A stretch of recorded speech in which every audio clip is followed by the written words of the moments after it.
আসসালামু আলাইকুম, স্বাগত জানাচ্ছি চ্যানেল আই সংবাদে। এখনকার সংবাদ আয়োজন নিয়ে আপনাদের সাথে আছি মেহেরুন্নেসা তাহমিনা। বিস্তারিত সংবাদের শুরুতেই জানিয়ে দিচ্ছি ফ্রেশ আটা ময়দা সুজি সংবাদ শিরোনামগুলো।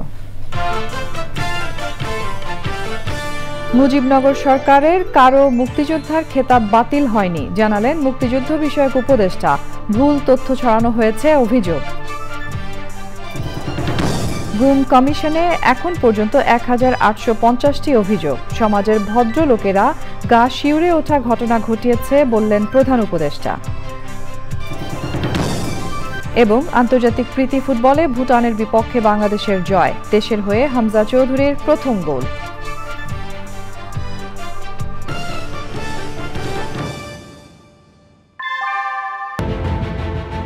Primacy inbuilt.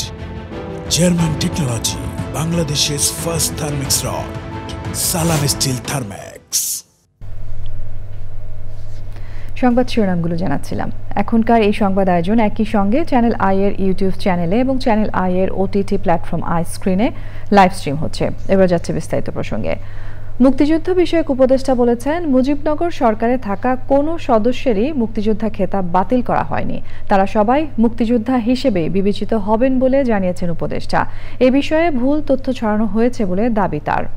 রণাঙ্গনে সরাসরি অংশ নেয়া মুক্তিযোদ্ধাদের দাবির পরিপ্রেক্ষিতেই বীর মুক্তিযোদ্ধা এবং মুক্তিযুদ্ধের সহযোগীদের আলাদা স্বীকৃতি দেওয়া হয়েছে বলে জানান তিনি।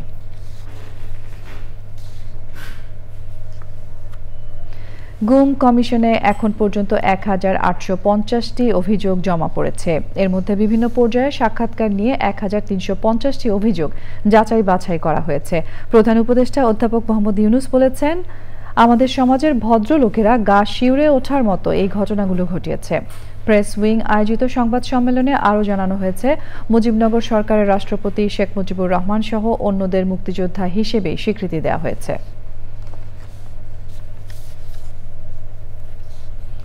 বিদেশি বিনিয়োগকারীদের সংগঠন এফবিসিসিআই বলেছে, প্রস্তাবিত বাজেটে কর্মসংস্থান সৃষ্টির দিক নির্দেশনা নেই, মূল্যস্ফীতিও কমবে না। সরকার ব্যয় কমানোর দাবি করলেও তা বরাদ্দে প্রতিফলিত হয়নি। দেশি ব্যবসায়ীদের আস্থা নড়বড়ে হয়ে গেছে উল্লেখ করে সংগঠনের নেতারা বলেছেন, এমন অবস্থায় বিদেশি বিনিয়োগের কথা বলে গলা শুকিয়ে লাভ হবে না। রিজভি নিয়াজের রিপোর্ট। সোমবার জাতীয় বাজেট পেশের দুদিন পর গুলশানে নিজস্ব অফিসে foreign investors chamber of commerce and industry FICCI এর সংবাদ সম্মেলন।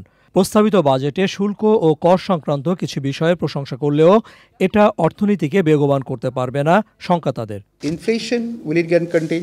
I don't think so. আমি যদি দেখি এমপ্লয়মেন্ট জেনারেশন হবে কিনা, এটাতেও এখনও পর্যন্ত দেখবেন যে এমপ্লয়মেন্ট জেনারেশন স্পেসিফিক কিছু আসে না। এবং গভর্নমেন্ট এক্সপেন্ডিচার এটা কমানোর কোনোই আছে কিনা, আপনারা যদি দেখেন আমাদের বাজেটের রাফলি 68% ইজ গভর্নমেন্টের অপারেটিং এক্সপেন্ডিচার। আমাদের টোটাল রেভিনিউ কালেকশনের almost 95%, more than that goes into that. 35 থেকে 38 লাখ হচ্ছে বেতনভোগী কর্মচারী এবং এরা majority employed by the private sector. তার টেক হোম যদি কমে যায়, একদিকে ইনফ্লেশনের ধাক্কা, আবার এদিকে কি ট্যাক্স চলে যাবে।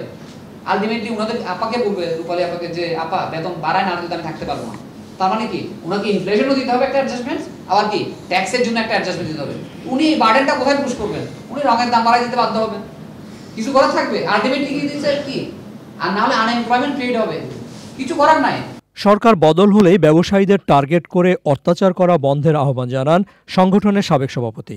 এফডিআর কথা বলতে বলতে আমরা গলা শুকিয়ে ফেলেছি। এখন আমরা বলছি লোকাল ইনভেস্টমেন্টও যদি কমে যায় তাহলে we are in the dire problem. দেশে যত কিছু পরিবর্তন হয়, আমাদের ব্যবসায়ীদের উপর যেন অত্যাচারটা বেশি হয়ে যায়। And then actually that triggers যে আমাদের মানিটা কিন্তু তখন কি হয়, এই টাকাগুলি আউটফ্লো হয়ে বাইরে চলে যায়। 9% ট্যাক্স জিডিপি রেশিও অ্যাচিভ করা হবে, সেটা কিন্তু ভেরি অ্যাম্বিশিয়াস।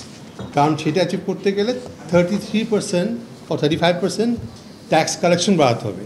বাজেট নিয়ে প্রতিক্রিয়া জানিয়েছে হিসাববিদদের সংগঠন institute of chartered accountants of Bangladesh ICAB. মুদ্রাস্ফীতি নিয়ন্ত্রণ, বিনিয়োগের বাধা মোকাবেলা, কর্মসংস্থান সৃষ্টি এবং সামষ্টিক অর্থনৈতিক স্থিতিশীলতা অর্জন, মানব সম্পদ উন্নয়ন এবং সামাজিক সুরক্ষায় উচ্চতর বিনিয়োগ, এসবের দিকে সরকারকে বিশেষ মনোযোগ দেওয়া প্রয়োজন। বাজেটে নারীদের অবৈতনিক ও অস্বীকৃত সেবা এবং গৃহস্থালী কাজের স্বীকৃতি দেওয়ার উদ্যোগ নেয় অর্থ উপদেষ্টাকে ধন্যবাদ জানিয়েছেন আইসিএবি সভাপতি। রিজভিন আওয়াজ, চ্যানেল আই, ঢাকা। রাজধানীর কোরবানির পশুর হাট জমে উঠেছে। ক্রেতা বিক্রেতাদের পদচারণায় মুখরিত হাট প্রাঙ্গণ। বৃহস্পতিবার থেকে হাট পুরোপুরি জমে উঠবে বলে আশা সংশ্লিষ্টদের। ক্রেতা বিক্রেতাদের সুবিধায় হাটগুলোতে বিভিন্ন ধরনের ব্যবস্থা নেওয়া হয়েছে। হাটগুলোর নিরাপত্তায় সার্বক্ষণিক নজরদারি করছে আইন শৃঙ্খলা রক্ষাকারী বাহিনীর সদস্যরা।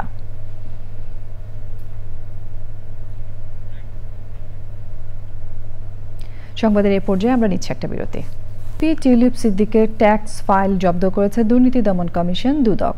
সাবেক শিক্ষামন্ত্রী মহিবুল হাসান চৌধুরী নওফেলের স্ত্রী ও নগদের এমডির বিরুদ্ধে আলাদা দুটি দুর্নীতির মামলা হয়েছে।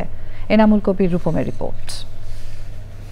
দুর্নীতি দমন কমিশন বলছে, মোবাইলে আর্থিক সেবাদাতা প্রতিষ্ঠান নগদের এমডি সহ 9 কর্মকর্তা প্রতারণার মাধ্যমে সেটেলমেন্ট অ্যাকাউন্টের বিপরীতে ই-মানি ইস্যু করে প্রায় 650 কোটি টাকা আত্মসাৎ করেছেন।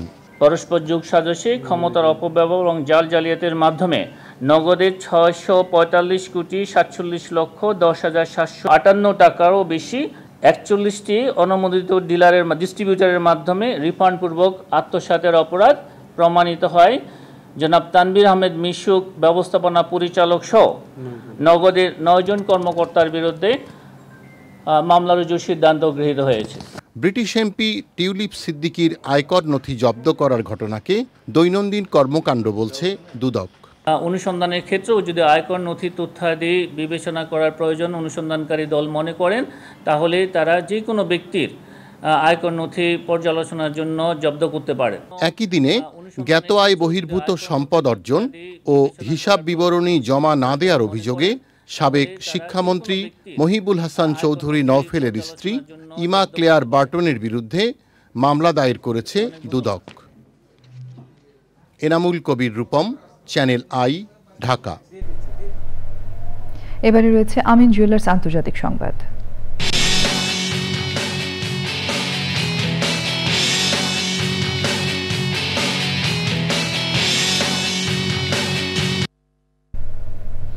এবার যুক্তরাষ্ট্রে আমদানি করা ইস্পাত ও অ্যালুমিনিয়ামের উপর 50% শুল্ক আরোপ করেছে মার্কিন সরকার।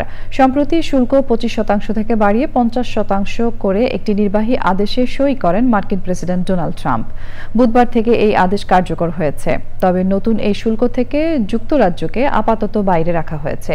এর আগে চলতি বছরের 10 ফেব্রুয়ারি আমদানি করা ইস্পাত ও অ্যালুমিনিয়ামের ওপর 25% শুল্ক আরোপ করেছিলেন ডোনাল্ড ট্রাম্প। এখন সেই শুল্ক দ্বিগুণ করা হলো। এদিকে ডোনাল্ড ট্রাম্পের আলোচিত বাজেট বিলের কঠোর সমালোচনা করেছেন মার্কিন ধনকুবের ইলন মাস্ক। তিনি এটিকে জঘন্য ও ন্যাক্কারজনক বাজে বিল হিসেবে আখ্যা দিয়েছেন।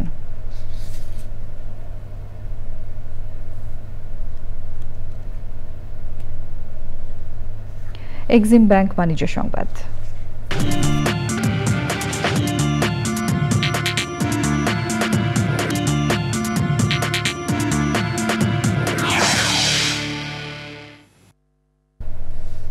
মিডল্যান্ড ব্যাংকের 12তম বার্ষিক সাধারণ সভা হয়েছে। রাজধানীর নৌ সদর দপ্তরের বিএন সাগরিকা হলে সভায় ব্যাংকের শেয়ার হোল্ডাররা সরাসরি ও ভার্চুয়ালি অংশ নেন।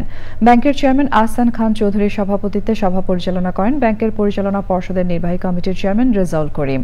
বক্তৃতা করেন ব্যাংকের নিরীক্ষা কমিটির চেয়ারম্যান মোহাম্মদ আসিফুজ্জামান এবং ঝুঁকি ব্যবস্থাপনা কমিটির চেয়ারম্যান ডক্টর মুস্তাফিজুর রহমান।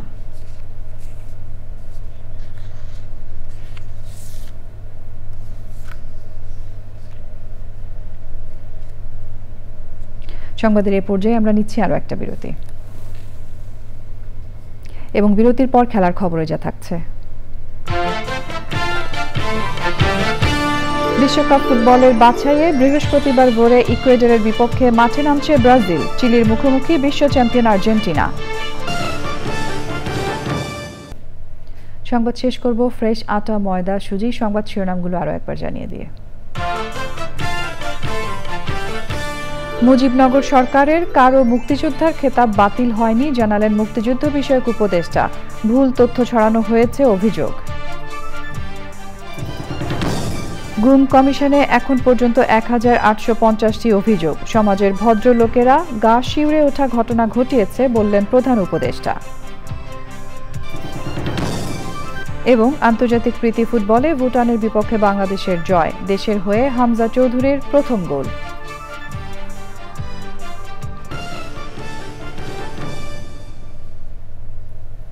প্রিয় দর্শক, চ্যানেল আই এর সর্বশেষ সংবাদ জানতে ভিজিট করুন channeline.com এ। যুক্ত থাকুন আমাদের সোশ্যাল মিডিয়া প্ল্যাটফর্মগুলোর সাথে। এরই সঙ্গে শেষ করছি এখনকার সংবাদ আয়োজন। ধন্যবাদ এতক্ষণ আমাদের সঙ্গে থাকার জন্য।